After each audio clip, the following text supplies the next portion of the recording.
Article 40 of the Convention on the Rights of the Child addresses juvenile justice.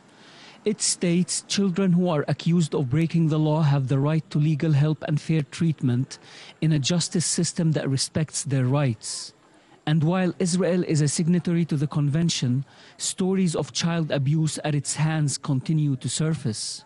Child arrests and beatings have always been a source of embarrassment for the Israeli police, particularly in Silwan neighborhood in East Jerusalem, al-Quds.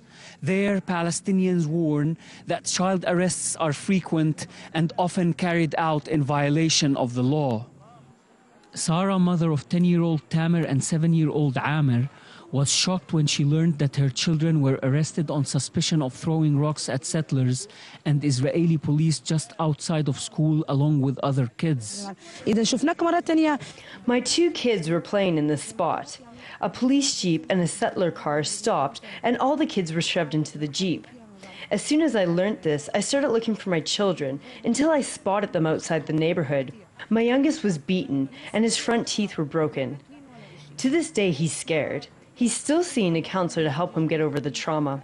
Amer and Tamer were lucky that their mother found them just before they were taken to the police station, but other kids aren't this lucky, explains one human rights activist. The arrests of kids in some areas, it's in a daily basis.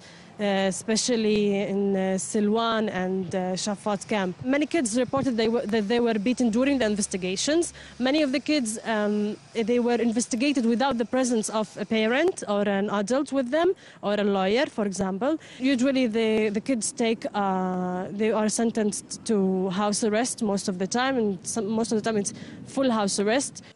Another story from Silwan. 15-year-old Mahmoud has been under full house arrest for a year now, awaiting his trial. During this time, he had to drop school. They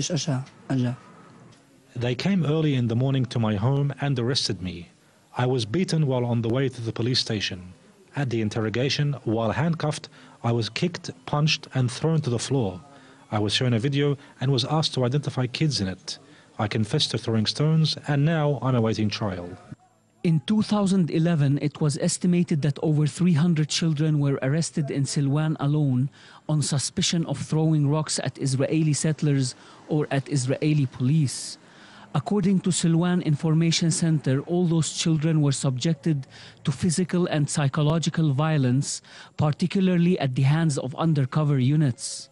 The Silwan Information Center further alleges that the Israeli police at some instances withheld medical treatment from injured kids. Ibrahim Husseini, Press TV, East Jerusalem, al-Quds.